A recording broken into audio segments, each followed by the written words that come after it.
I'm Joshua, I'm 28 years old, and at my own family's Thanksgiving dinner, my mother handed out expensive gifts to every single person at the table except me, then told me to be grateful I was even allowed a seat.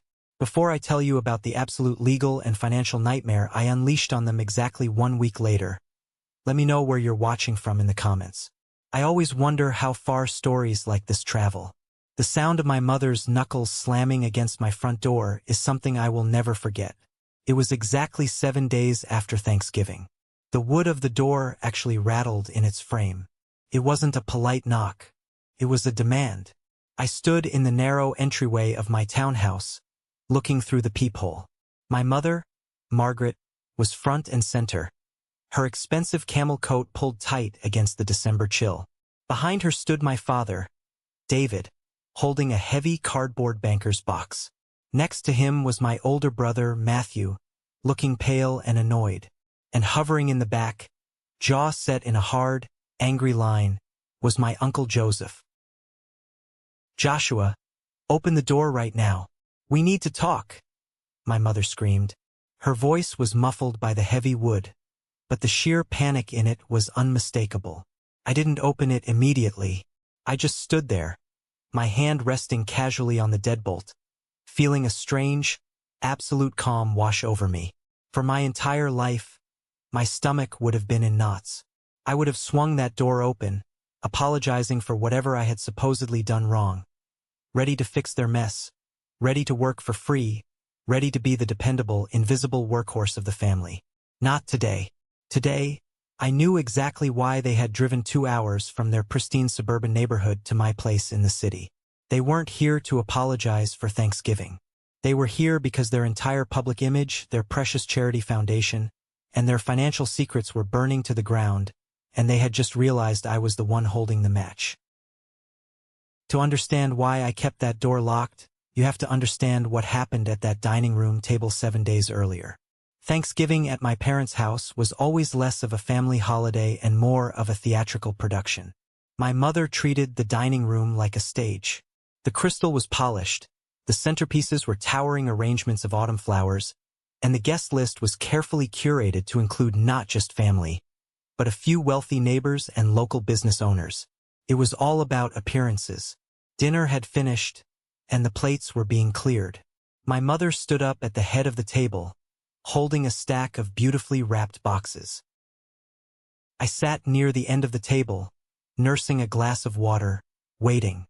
I had spent the last 3 weeks sleeping 4 hours a night, redesigning the entire lighting and website infrastructure for the family's annual winter charity gala. All for zero salary, as usual.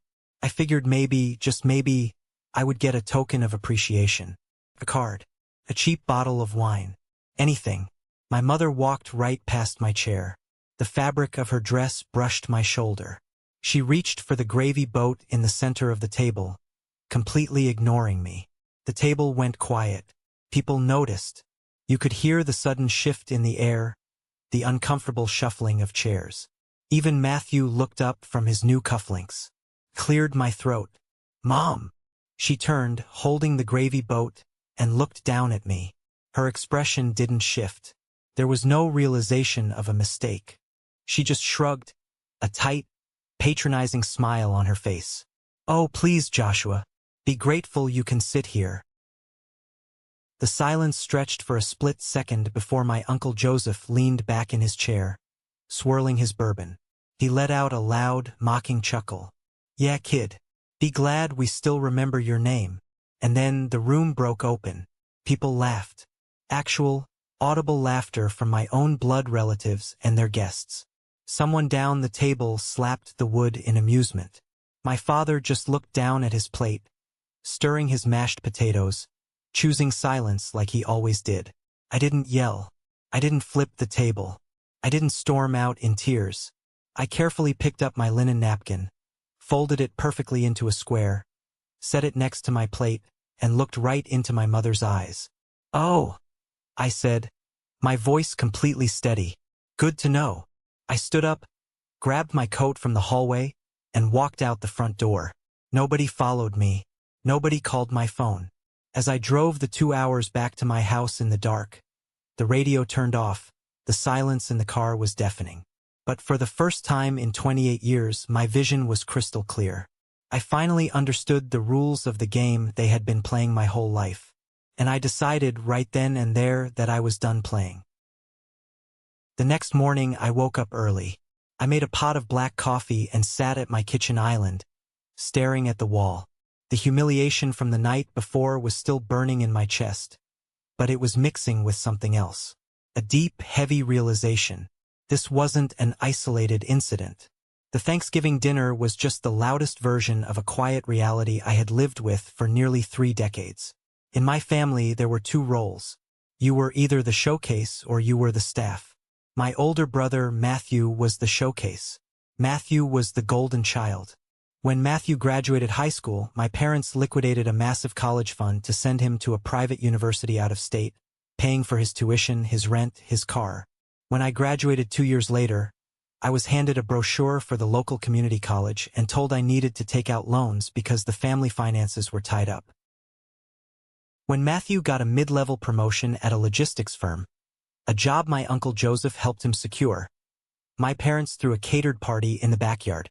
When I launched my own architectural lighting design company from scratch and landed my first 6-figure commercial contract, my mother's only comment was asking if I could use my new vendor discounts to get her cheaper string lights for the patio.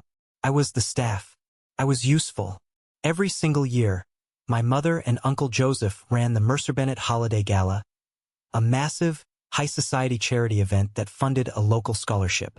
It was the crown jewel of my mother's social life. It made them look like saints. But behind the scenes, I built the whole thing. I coded the donor website. I managed the payment gateways. I designed the promotional materials. I spent days up on ladders in the freezing cold setting up complex lighting rigs for the venue.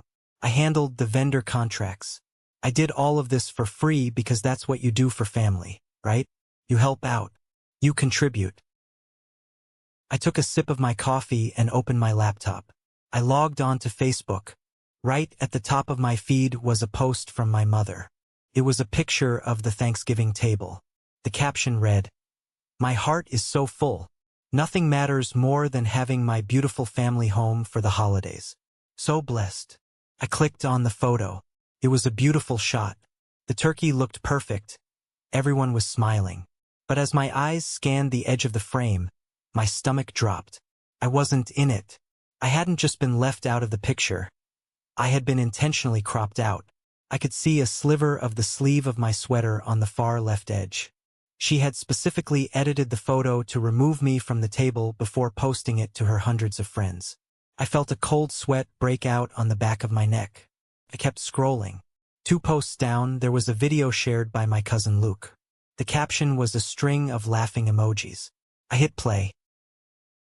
The video was shaky, taken from under the table, but the audio was crystal clear. It was the exact moment from last night. My mother's voice, "Be grateful you can sit here." Uncle Joseph's voice, "Be glad we still remember your name." The roar of laughter. And then my own quiet voice, "Good to know." Luke had posted my public humiliation for his entire friends list to see. And my mother had liked the video. I closed the laptop so hard the screen snapped against the keyboard. The air in my kitchen suddenly felt too thin to breathe. It wasn't just that they didn't value me. It was that they actively enjoyed putting me in my place. They loved the power dynamic. They loved knowing that no matter how hard they kicked me, I would always crawl back to fix their website, wire their lights, and make them look good to the town. I picked up my phone and called my best friend, Gabriel. Gabriel works as a forensic accountant for the city. He's a guy who looks at numbers and sees the truth. He's also the only person who has ever straight up told me my family was toxic. He answered on the second ring. "Hey man, how was the turkey?" I didn't say hello. I just started talking. I told him everything. The gifts, the comment, the laughter, the cropped photo, the video. I paced back and forth across my hardwood floors, my voice cracking, finally letting out the anger I had been swallowing for 28 years. Gabriel listened in complete silence until I was finished. Then he let out a long, heavy breath. "Joshua," Gabriel said, his voice dead serious, Listen to me very carefully. They don't panic when they hurt you. They only panic when they lose access to you. You are nothing but an asset to them. A free employee. An ATM for labor. You want to see how much they really love you? Turn off the machine. I stopped pacing. What do you mean? The charity event, Gabriel said. Who owns the domain name for the donor site? I do, I said. I registered it under my company's LLC. Who is the authorized signatory on the vendor contracts for the lighting, the staging, and the catering? Me. My name is on the master agreements. Who manages the payment processing gateway that collects the ticket sales? My business account. I route the funds to their charity account once a week. Gabriel let out a sharp, dark laugh. Joshua, you hold the keys to their entire kingdom. Cut them off. Withdraw your services. Legally, cleanly, and permanently. Let them see what it costs to treat you like garbage. I stared out my kitchen window at the gray morning sky. A strange, terrifying thrill ran through my veins. He was right. I had built their empire and I could take my bricks back. Gabriel, I said quietly, are you free to come over? I need help drafting an email. I'm grabbing my laptop and bringing donuts. Give me 20 minutes, he said. That was the moment the scared, desperate to be loved son died, and the man who knew his own worth woke up. I had no idea how massive the explosion was going to be, or the dark secrets I was about to uncover. I just knew I was about to strike a match. Gabriel arrived with a box of black coffee and half a dozen glazed donuts. We didn't waste time on small talk. We sat at my dining table, opened our laptops, and started dismantling my involvement in the Mercer Bennett Holiday Gala piece by piece.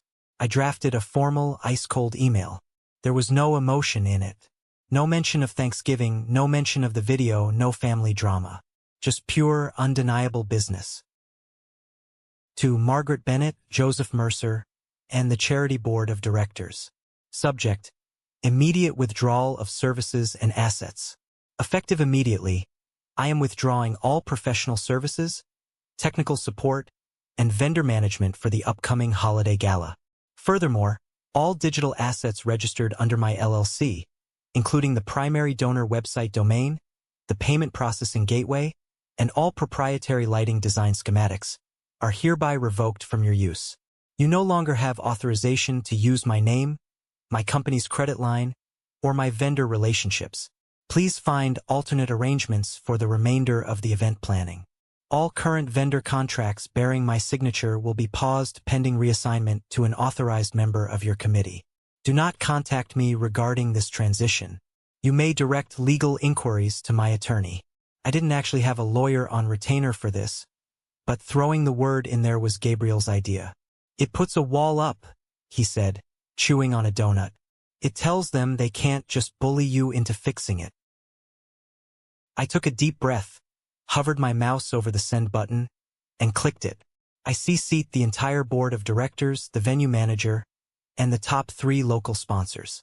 Now, Gabriel said, leaning back and cracking his knuckles. We wait.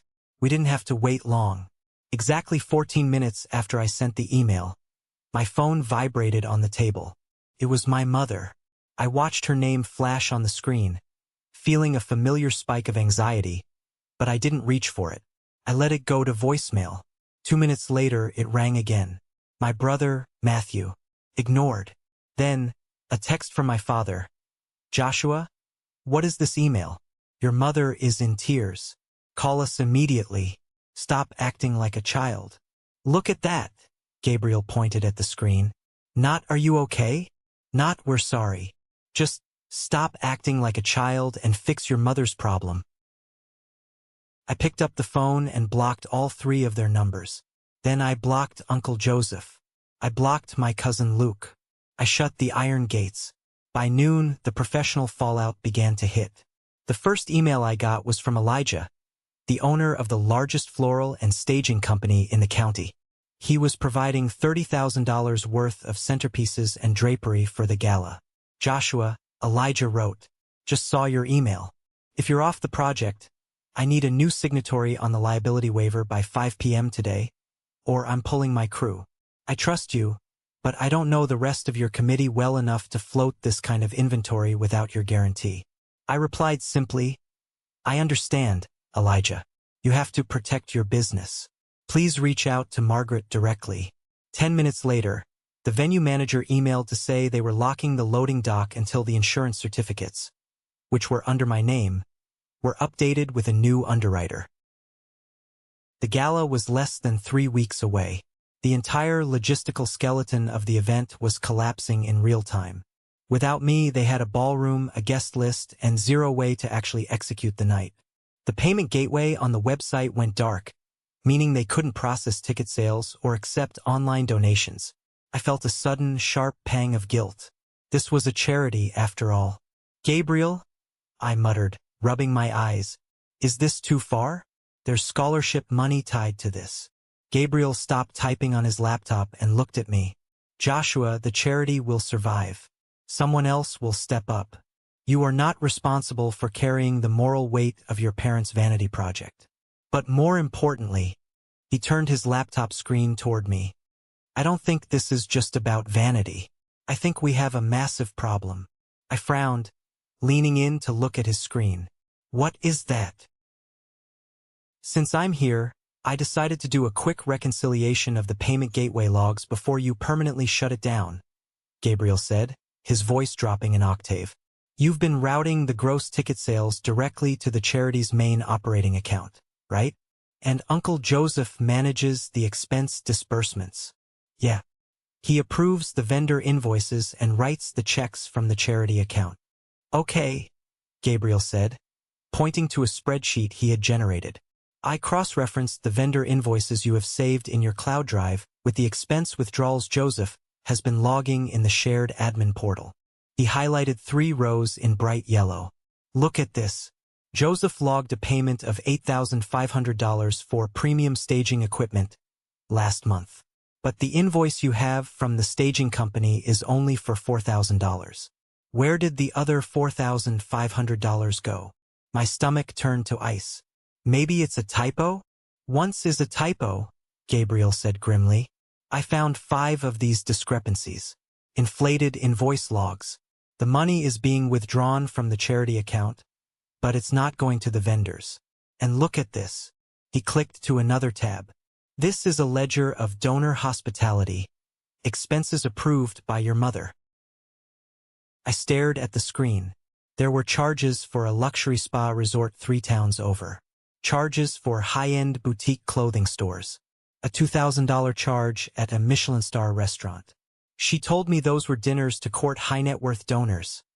I whispered, feeling the blood drain from my face. Did the donors get massages and Prada bags too? Gabriel asked softly. My mother and my uncle weren't just using me for free labor. They were actively siphoning money from a scholarship charity to fund their lifestyle, and they were using my clean, perfectly organized website and vendor system as the front to make it look legitimate. If the IRS or a state auditor ever came knocking, my name was all over the foundational paperwork. The humiliation of Thanksgiving was instantly replaced by a blinding, white-hot rage. I wasn't just the unloved son. I was the patsy. Gabriel, I said, my voice shaking with fury. Print everything.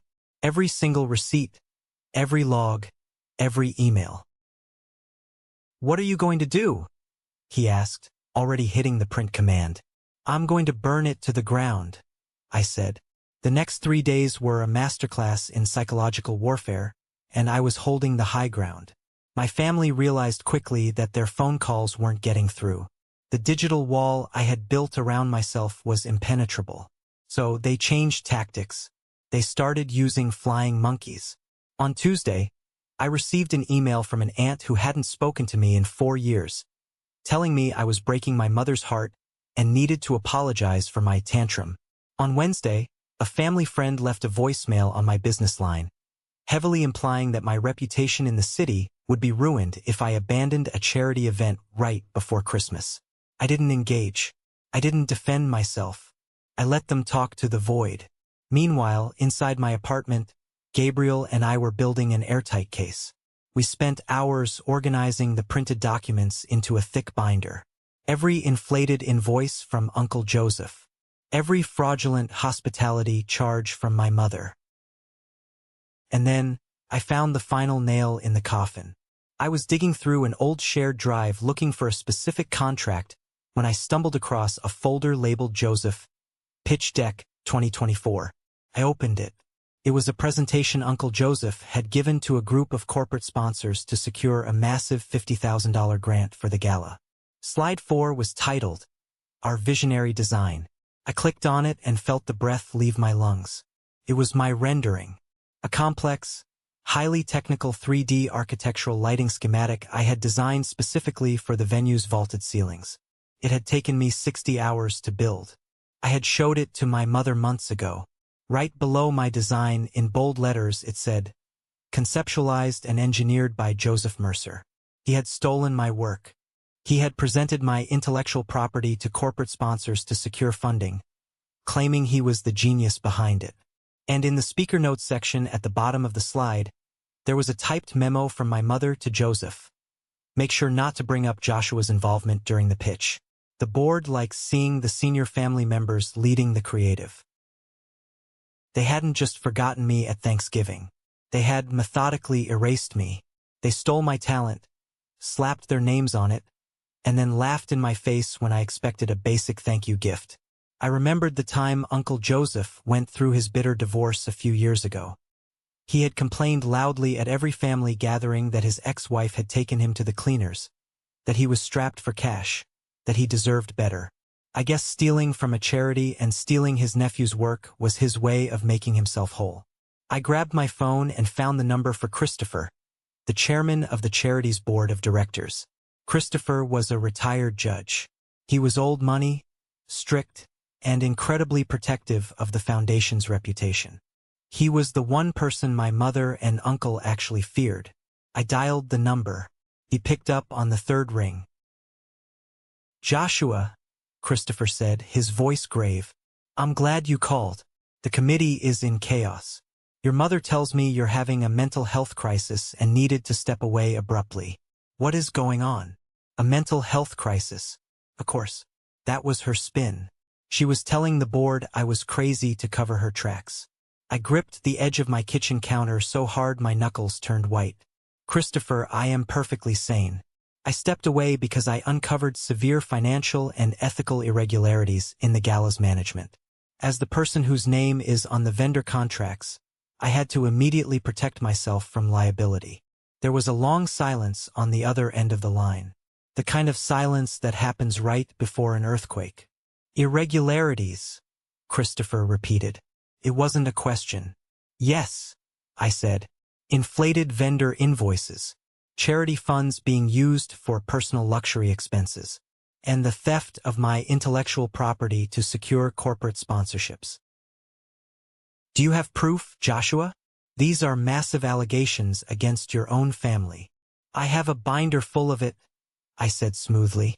Digital logs, receipts, internal memos. I am scanning it right now. I will email you the encrypted file in 10 minutes.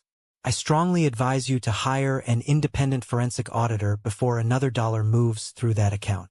Send it, Christopher said, his voice suddenly sounding very cold and very professional. If what you say is true, Joshua, I am very sorry. Don't be sorry for me, Christopher. I'm finally out. I hung up the phone. I scanned the documents, attached them to a secure email, and sent them to Christopher. The deed was done. The missile had left the silo. There was no stopping it now. I spent the rest of Thursday and Friday catching up on my actual paying clients. I felt a strange sense of peace. The anxiety that had plagued me my whole life was completely gone. I had cut out the rot. But I knew my family. I knew they wouldn't just accept defeat. When manipulators lose control of the narrative, they escalate. They show up in person. They try to use physical presence and intimidation to force you back into submission. So, when Saturday afternoon rolled around, and the aggressive, rattling knock shook my front door, I wasn't surprised. I didn't panic. I knew exactly who it was, and I knew exactly what they wanted. I looked through the peephole, saw the four of them standing on my porch like an angry mob, and took a deep breath. It was time for the final act. Joshua, open the door right now. We need to talk. My mother screamed again. I unlatched the deadbolt and pulled the door open, leaving the chain engaged. I looked at the four of them through the 6-inch gap. The cold December air blew into the hallway, carrying the scent of my mother's expensive perfume. What do you want? I asked, my voice flat. My mother's face immediately shifted. The anger vanished, replaced by a mask of desperate, maternal concern. Oh, sweetheart, please take the chain off. We're freezing out here. We just want to talk. This whole thing has gotten completely out of hand. Talk about what? Thanksgiving? I asked. Uncle Joseph pushed his way to the front, leaning close to the gap in the door. Cut the crap, Joshua. You're throwing a tantrum over a joke, and you're ruining a charity event. People are asking questions. You're embarrassing the family. I'm embarrassing the family? I raised an eyebrow. Interesting. My father held up the heavy banker's box. He looked exhausted, the bags under his eyes dark and heavy. Josh, please. Elijah pulled his floral crew. The venue is threatening to cancel our date. We just need you to sign these transition forms and authorize the vendor payments. It's an administrative mess. We can deal with the family stuff later, but you can't punish the scholarship fund. Fix the public mess first. Feel your feelings later. That was my father's motto. I unhooked the chain and swung the door wide open. I didn't step back to invite them into the living room. I stood squarely in the entryway, blocking their path. Put the box down, Dad, I said. He looked confused but set the heavy box on the small console table in the hall. My mother tried to step past me, reaching out to touch my arm. Joshua, if you just sign the papers, we can get everything back on track. We'll even buy you a nice Christmas gift to make up for last week. Okay? I pulled my arm back, stepping out of her reach. My jaw tightened, a hard knot forming in my cheek.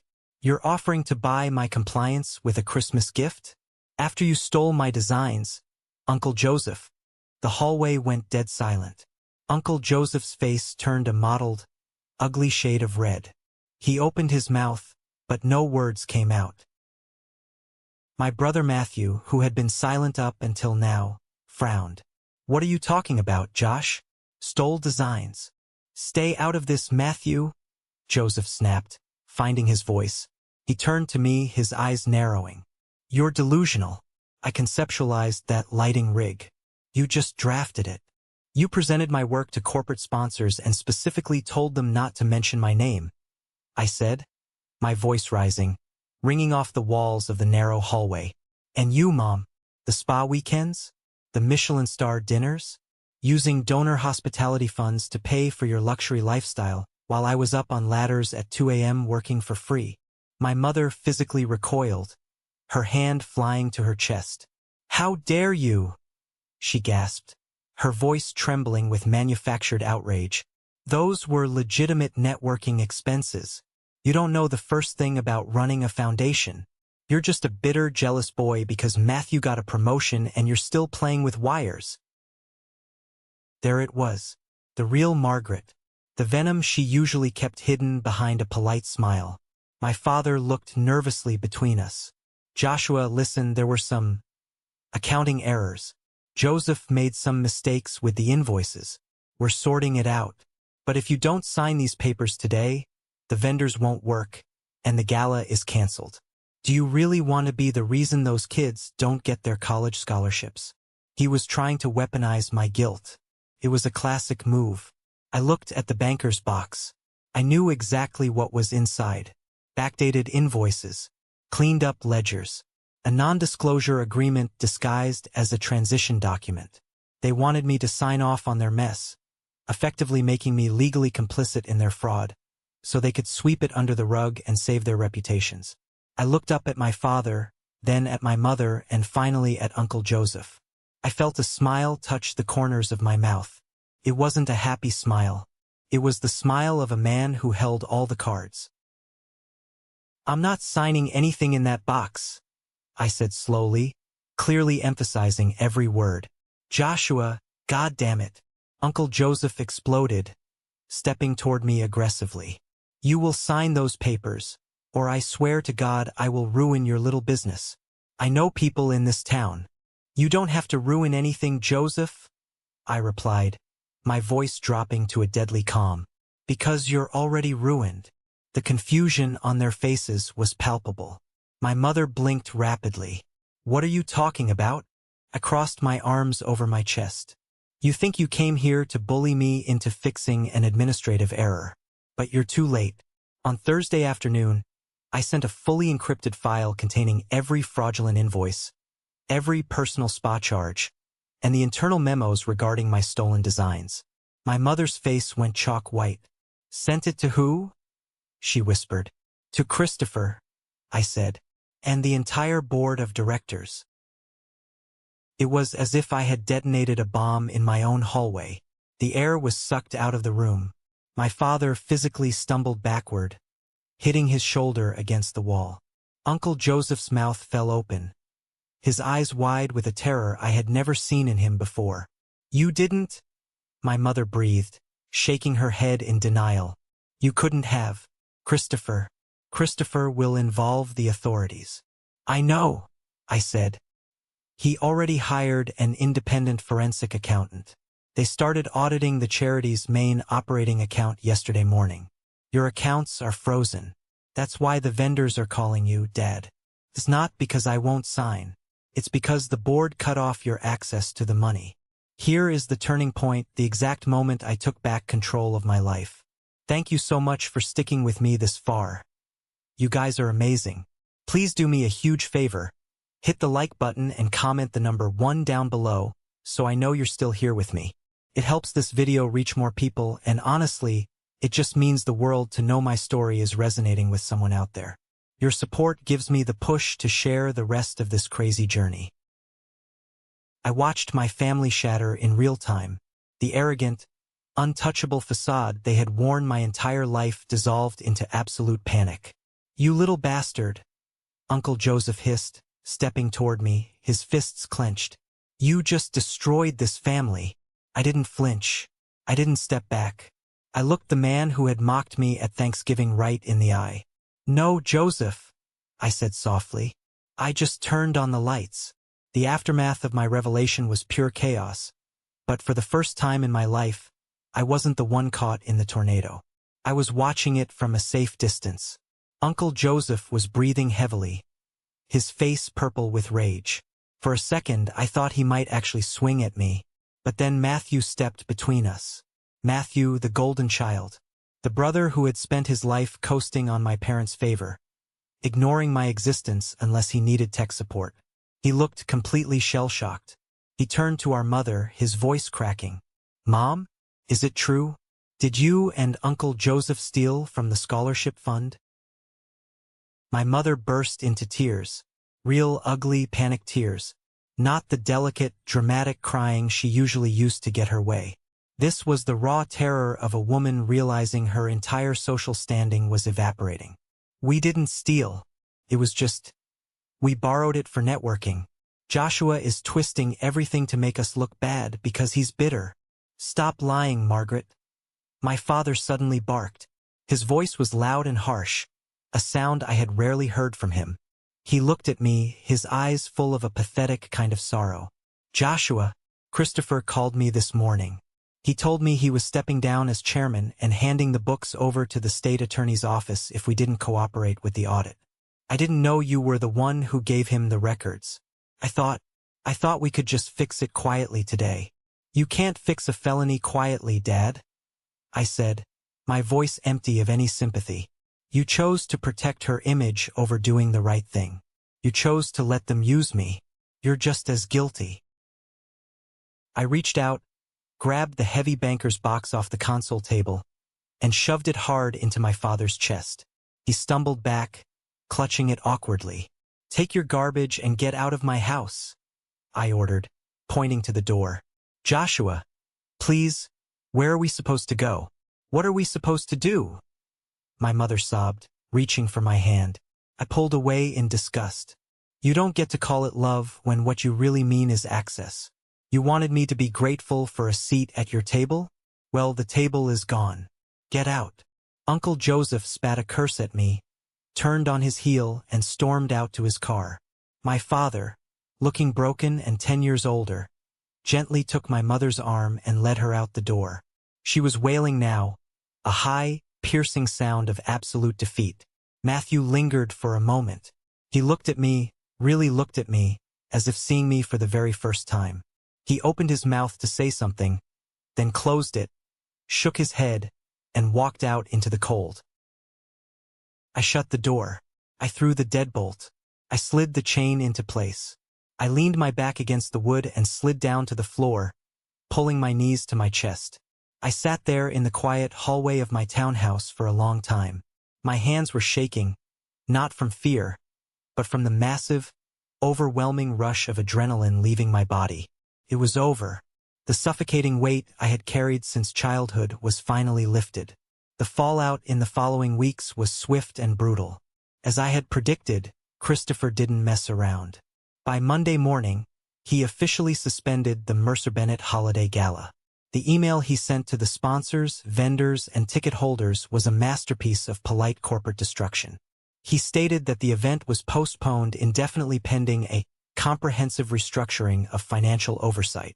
In our wealthy, gossipy suburban town, financial oversight translated immediately to scandal. The rumor mill exploded. My Aunt Sarah called me, not to demand an apology this time, but to whisper furiously about how my mother had been banned from the local country club because 2 of the board members were massive donors to the charity. I learned from Gabriel, whose accounting firm occasionally consulted with the state, that Uncle Joseph was forced into a brutal settlement. To avoid criminal embezzlement charges, he had to liquidate his retirement accounts and sell his boat to repay the charity in full plus penalties. He was ousted from the board in disgrace. My mother was forced to publicly resign as the face of the foundation she had spent 20 years building. The humiliation of Thanksgiving was nothing compared to the humiliation of not being able to show her face at the grocery store without people whispering behind her back. As for me, I blocked the noise. I didn't gloat. I didn't post vague, passive-aggressive quotes on Facebook. I just lived my life. With the massive block of free time I suddenly had, I threw myself into my business. Without the dark cloud of my family constantly demanding my energy, my creativity exploded.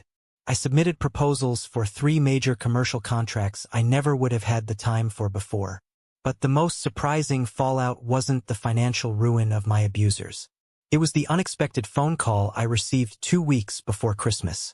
It was a brisk Tuesday afternoon, and I was in my studio reviewing CAD drawings. My phone rang. It was an unknown number, but it was from a local area code. I answered cautiously.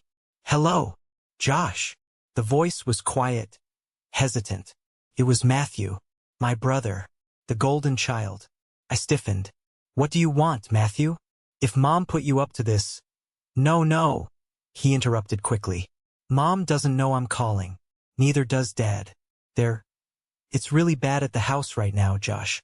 Mom won't get out of bed, and Dad is just drinking in the garage."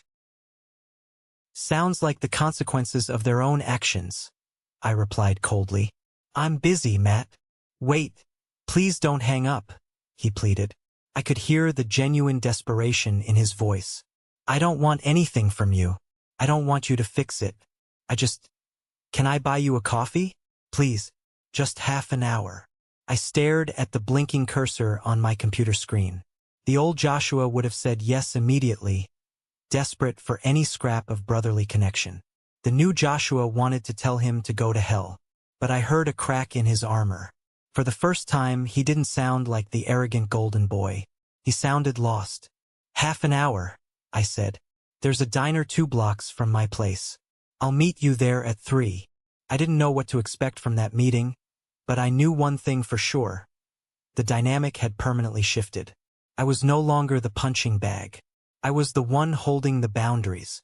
And as I grabbed my coat to head out into the cold winter air, I realized something profound. Losing my toxic family was the greatest gift I had ever received. The silence in my house after I threw that deadbolt and locked my family out was heavy, but it wasn't lonely.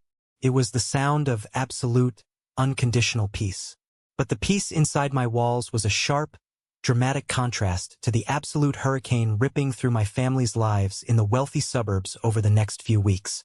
When you build your entire life on a foundation of lies, fake appearances, and someone else's unpaid labor, the collapse isn't just loud. It is total. Gabriel came over a few days later with a six-pack of beer and a stack of printed updates. Because his forensic accounting firm occasionally consulted with the state agencies, he had a front-row seat to the financial bloodbath my Uncle Joseph was currently drowning in. We sat on my living room rug, clinking our bottles together. "It is a massacre, Joshua," Gabriel said, shaking his head, though there was a distinct smirk on his face. Christopher did not mess around. The charity board handed all the financial logs over to the state attorney's office. Joseph hired a high-priced defense lawyer to try and keep himself out of prison. But the paper trail you saved is airtight. He is being charged with felony embezzlement. I took a sip of my beer, feeling the cold liquid wash down my throat. Does he have the money to pay it back? He has to liquidate everything, Gabriel explained, pulling out a sheet of paper. His retirement accounts, his stock portfolio. He lost his salary because the logistics firm he worked for fired him the second the investigation became public. They didn't want the PR nightmare. And it gets worse for him. His wife filed for divorce yesterday morning. She is demanding full custody of their 2 teenage daughters. And honestly, with a pending felony on his record, no judge in the state is going to give him shared custody. He is losing his family, his money, and his freedom. I stared at the coffee table. Uncle Joseph, the man who had laughed in my face at Thanksgiving and told me to be glad they remembered my name, was now losing everything that had his name on it. It wasn't just karma. It was consequence. What about my mother? I asked quietly. Gabriel sighed. She isn't facing criminal charges because Joseph technically forged the final signatures. But her social life is effectively undergoing a funeral. The board voted unanimously to oust her. She has been permanently banned from the country club. Nobody in her wealthy little circle will return her phone calls. The charity she used to boost her ego is now completely out of her hands. A few days after that conversation with Gabriel, my phone rang. I had unblocked my father's number just in case there was a legitimate legal emergency regarding the transition of the charity's assets. I saw his name on the screen and answered. Joshua. My father's voice came through the speaker. He sounded frail. He sounded like an old man who had finally been defeated by his own cowardice. What is it, Dad? I asked, my voice flat. I wanted to see how you were doing, he stammered. The house is unbearable right now. Your mother won't get out of bed. The community is treating us like pariahs. I had to go to the grocery store 2 towns over just to avoid people staring at me. Sounds inconvenient, I said. Is there a reason you are calling? He let out a long, shaky breath. I should have stopped her, Joshua. I should have stopped Joseph. I saw what they were doing to you with that event, all the free work they demanded. I knew it wasn't right. But your mother, you know how she gets. It was just easier to keep the peace. Easier for you, I corrected him sharply. You bought your peace by selling me out. You watched them humiliate me at Thanksgiving and you stared at your mashed potatoes. You brought a box of fraudulent papers to my house and tried to guilt-trip me into committing a crime to save her reputation. You don't get to play the victim now, Dad. I know, he whispered. I know. I hung up the phone. Apologies that only arrive after the public collapse of a lie are not worthless, but they are not enough to rebuild a bridge. The most shocking development, however, came exactly 2 weeks before Christmas. It was a freezing Tuesday afternoon. The sky was the color of wet concrete. I was sitting at my drafting table, working on a new lighting schematic for a local restaurant, when my cell phone vibrated. It was an unknown number. I answered cautiously. Josh. The voice was quiet, hesitant, almost unrecognizable. It was Matthew, my older brother, the golden child, the one who received the velvet jewelry box while I got ignored. My spine stiffened. What do you want, Matthew? If Mom put you up to this, you can save your breath. I'm not fixing her mess. No. Matthew interrupted quickly. The panic in his voice was real. Mom doesn't know I'm calling you. Neither does Dad. They are barely speaking to each other. Josh, please don't hang up.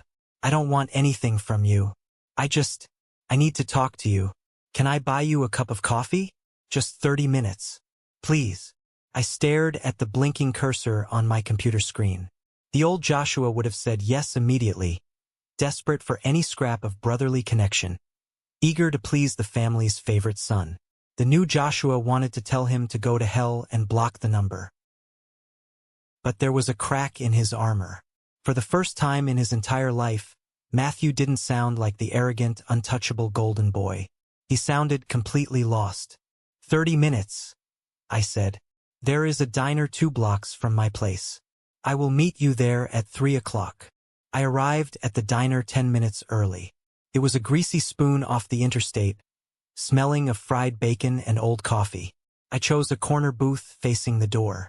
I wanted to observe him before he saw me. Exactly at 3 o'clock, the door jingled. Matthew walked in. My brother always looked like he had just stepped out of a catalog. Custom suits, expensive watches, perfect hair. Today he looked like a ghost. His shoulders were slumped. His expensive wool coat looked rumpled, and he had dark, heavy bags under his eyes. He spotted me, walked over slowly, and slid into the vinyl booth across from me. He didn't take off his coat. He just stared at his hands resting on the sticky table. "Thanks for coming, Josh," he said softly. I didn't offer a polite smile. I flagged down the waitress, ordered 2 black coffees, and waited until she walked away. "You have 30 minutes, Matthew. Start talking." He swallowed hard, his Adam's apple bobbing. "I had a massive screaming match with Mom yesterday. After you kicked us out of your house, things at home went nuclear. Uncle Joseph's lawyer is trying to throw Mom under the bus to reduce his own sentence. They are turning on each other. It's disgusting." I took a slow sip of my ice water. "There is no honor among thieves, Matt. What does this have to do with me?"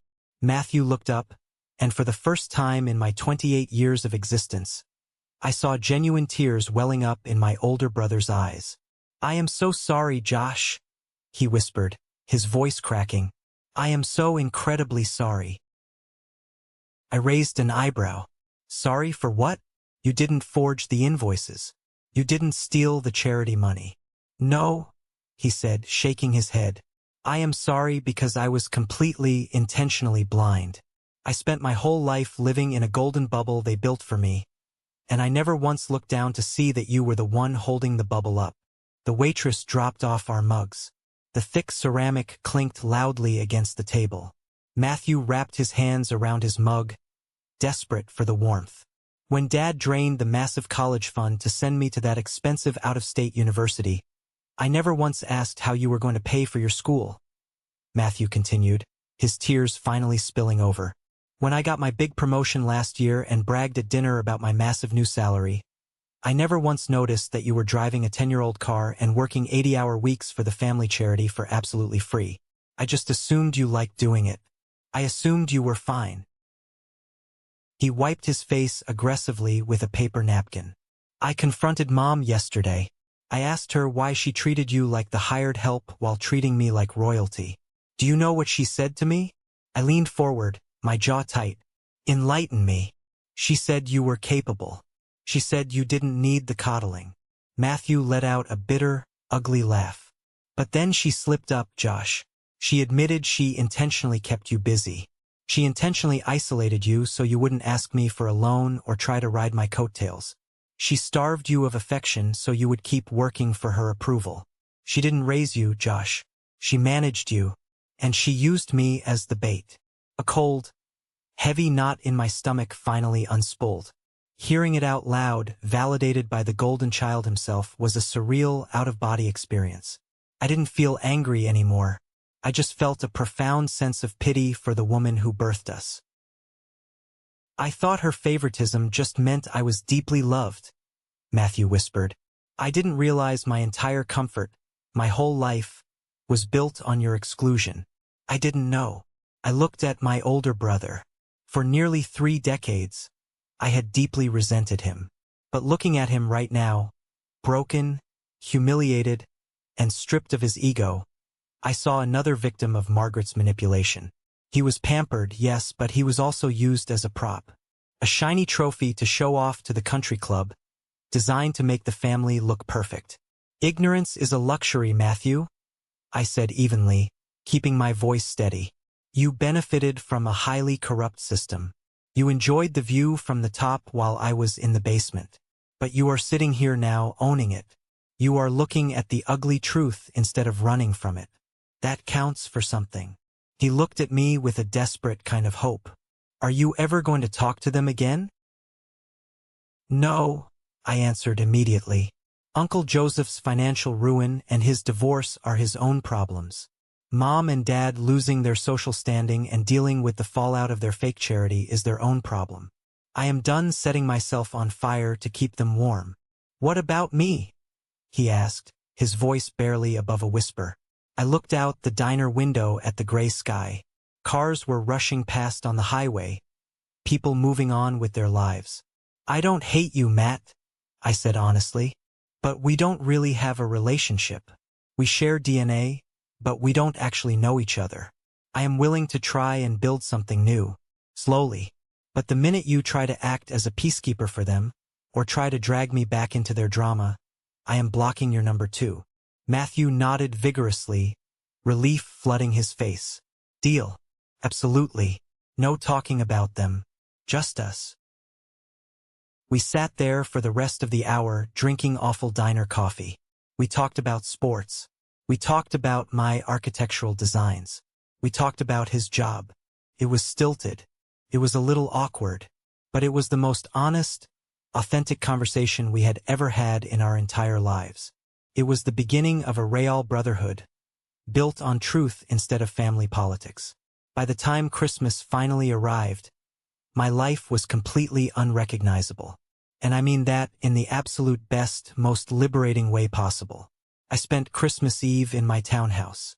The dining table wasn't set with fine china, and there were no towering centerpieces. We ate off mismatched plates. Gabriel came over with his wife, bringing 2 massive trays of homemade baked ziti. My friend Sarah from the design firm brought 3 bottles of cheap wine. We played board games on the floor, laughing so hard my ribs actually ached. There was no tension in the room. There were no hidden agendas. No one was keeping score of who bought the most expensive gift. Nobody was handing out velvet boxes to favorites and ignoring the rest. It was just pure, uncomplicated, genuine joy. I looked around at the people sitting in my living room and realized that family isn't determined by blood. Family is determined by respect. The professional vindication I had been working for my whole life came a week later. Right after the new year, I received an unexpected phone call from Christopher, the former chairman of the charity board. He asked me to meet him at a high-end architectural firm in the center of the city. When I arrived, he led me into a massive corner office and introduced me to Nathan, the CEO of a major commercial real estate development company. Nathan also happened to be one of the heaviest hitters on the charity board. Joshua, Nathan said, standing up and shaking my hand with a firm, solid grip. Christopher showed me the encrypted file you sent him before the gala collapsed. I went through the documents. I saw your original 3D lighting schematics for the vaulted ceilings. I stood tall, keeping my posture straight. Yes, sir. Joseph Mercer tried to pass those designs off as his own, Nathan continued, his eyes locked on mine. He pitched them to my company to secure a grant. But any idiot with half a brain could see the technical brilliance belonged to a real, trained engineer, not a logistics manager. The board was furious about the financial embezzlement, Joshua. But as a businessman, I was absolutely furious about the stolen talent. Nathan walked around his mahogany desk and leaned against it. I value integrity. You walked away from your own family's project, you walked away from the social pressure, all to protect your name and the truth. That takes serious guts. And your designs are flawless. He slid a thick, heavy manila folder across the polished wood of his desk. I am breaking ground on a restored historical opera house in the Arts District next month, Nathan said. It is a multi-million-dollar preservation project. The lighting architecture is the most crucial part of the entire build. I want you as the lead lighting architect. You will have full creative control, your own team, and your name on the marquee. The contract is yours if you want it. I opened the folder. My eyes scanned the pages. The numbers on the contract were staggering. It was more than my entire previous year's salary combined. It was the kind of flagship project that makes an entire career. It was the promotion I had always deserved but never received because I was too busy building someone else's empire. I didn't have to think about it. I picked up the pen on his desk and signed the paperwork right there in his office. When I walked out of that building, the freezing January wind hit my face, but I felt completely invincible. The people who had tried to bury me, the family that had tried to keep me small and useful, had inadvertently handed me the shovel to build my own empire. Months passed. The snow melted, the trees budded, and spring finally arrived in the city. I was deeply immersed in the Opera House project, working long hours, but this time I was working for myself. I was building my own legacy. One sunny afternoon in late April, I walked out to my mailbox and found a thick, cream-colored envelope sitting inside. I recognized the elegant, looping handwriting immediately. It was from my mother. I took it inside, tossed my keys on the kitchen counter, and stared at the envelope for a long time. 6 months ago, my heart would have been pounding out of my chest. I would have ripped it open, desperate to read whatever scraps of validation or love she might have finally thrown my way. Now, my heart rate didn't even spike. My hands didn't shake. I opened it calmly with a letter opener. It was a 4-page handwritten letter. There were no demands in it. There were no guilt trips. There were no manipulative attempts to make me feel sorry for her. It was a complete, unconditional surrender. She wrote about how quiet the house was now that the chaos had settled. She wrote about the agonizing shame of the public fallout, how the local community had completely turned their backs on her. She mentioned that her own mother, my grandmother, had formally amended her will and stripped my mother of her entire inheritance because she refused to have her legacy associated with a public charity scandal. But the most shocking part of the letter was the middle. "I loved the applause, Joshua," she wrote, the ink slightly smudged on the paper. "I loved the applause of those galas more than I loved being an honest mother. I loved the image of our family more than the reality of it. I used you because it was easy. I used you because you never fought back, and because you were so desperate for my love, I knew you would do whatever I asked. I destroyed my relationship with my own son for the sake of a country club membership." She didn't ask for forgiveness. She ended the letter by saying she understood if I never trusted her again, but she just wanted me to know that she was finally seeing the ugly truth in the mirror. I read the letter twice. I sat at my kitchen island, the same place I had sat the morning after Thanksgiving when I decided to burn it all down. I didn't feel a sudden rush of anger. I didn't feel a miraculous rush of forgiveness, either. I just felt a quiet, absolute, heavy closure. It was the apology I had waited 28 years for. It was the validation I had craved my entire life. But arriving after the battle was already over, after the castle had already burned down, it held absolutely no power over me. I folded the letter neatly, walked into my home office, placed it in the bottom drawer of my desk, and shut it. I didn't write back. I didn't call her. Some doors, once closed, are meant to stay closed forever. Boundaries are not meant to be temporary punishments. They are meant to be permanent protection. My mother lost her flawless image and her inheritance. My father lost the comfortable illusion of his own innocence. Uncle Joseph lost his reputation, his marriage, and his wealth. And me?